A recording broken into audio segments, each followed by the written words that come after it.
അപ്പോഴേ ഇന്നത്തെ വീഡിയോ ഒരു ചെറിയ റെസിപ്പി വീഡിയോ ആണ് കേട്ടോ. നമ്മുടെ ചോളം അഥവാ കോൺ വെച്ചിട്ടുള്ള ഒരു ചെറിയ ഡിഷാണ് ഈ കാണിക്കാൻ പോകുന്നത്. ആദ്യം തന്നെ ചോളം നന്നായി കഴുകി വൃത്തിയാക്കി നമ്മൾ പുഴുങ്ങാനായിട്ട് വെച്ചിട്ടുണ്ട് കേട്ടോ. ആവിയിൽ വേവിച്ചെടുക്കുകയാണ് ചെയ്യുന്നത്. നമ്മൾ ഉപ്പ് ചേർത്തിട്ടില്ല ഈ സമയത്ത്.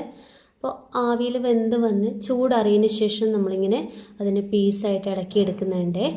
അതിനുശേഷം ചീനച്ചട്ടി അടുപ്പത്ത് വെച്ച് അതിലേക്ക് ബട്ടറാണ് നമ്മൾ ചേർത്ത് കൊടുക്കുന്നത്. നമ്മുടെ ആവശ്യാനുസരണം ബട്ടർ ചേർത്ത് കൊടുക്കാം. എന്നിട്ട് നന്നായിട്ടൊന്ന് ഇളക്കി കൊടുക്കുന്നുണ്ട്. അതിനിടയിൽ നമ്മൾ അരിഞ്ഞു വെച്ച ഒരു സവാളയാണ് ചേർത്ത് കൊടുക്കുന്നത്. അതൊക്കെ നിങ്ങളുടെ ഇഷ്ടമാണ്. ഇതിനകത്ത് അധികമായിട്ട് ചേർക്കുന്ന ഇൻഗ്രീഡിയൻസൊക്കെ നിങ്ങളുടെ ഇഷ്ടത്തിനനുസരിച്ച് ചേർക്കാവുന്നതാണ്. അപ്പോൾ കുട്ടികൾക്കായിരിക്കും ഇത് ഏറ്റവും കൂടുതൽ ഈ ഒരു ഡിഷ് ഇഷ്ടമാവുക. അപ്പോൾ അവർ സ്കൂൾ വിട്ട് നല്ല വിശപ്പോടെ ആയിരിക്കും വീട്ടിലേക്ക് വരുന്നുണ്ടാവുക. അപ്പോൾ നമുക്ക് ഇതേപോലെ ഒന്ന് തയ്യാറാക്കി കൊടുത്താൽ അവർക്ക് നന്നായിട്ട് ഇഷ്ടമാവുകയും ചെയ്യും.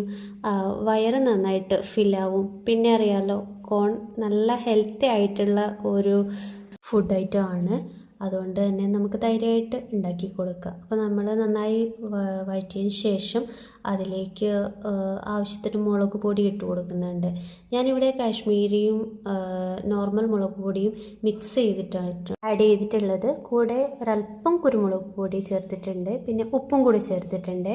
പിന്നെ നമ്മൾ ഒരു സവാളയാണ് ഇതിനകത്ത് ചേർക്കുന്നത്. അതിൻ്റെ കൂടെ തന്നെ നമ്മൾ ഒരു 5 ബ്രെഡ് ചെറുതായി കട്ട് ചെയ്തതും കൂടെ ചേർത്ത് വീണ്ടും നന്നായിട്ടൊന്ന് മിക്സ് ചെയ്യുന്നുണ്ട്. ഒരു 5 മിനിറ്റോളം ഇതേപോലെ ഒന്ന് ഇളക്കി കൊടുക്കുക. അതിന് ശേഷം നമുക്കിത് സെർവ് ചെയ്യാവുന്നതാണ് കേട്ടോ. അപ്പോൾ ഇതാ നമ്മൾ സെർവ് ചെയ്യുന്ന സമയത്ത് നമ്മൾ ഒരല്പം ടൊമാറ്റോ സോസും കൂടെ അതിൻ്റെ മുകളിലേക്ക് ചേർത്ത് കൊടുക്കുന്നുണ്ട്.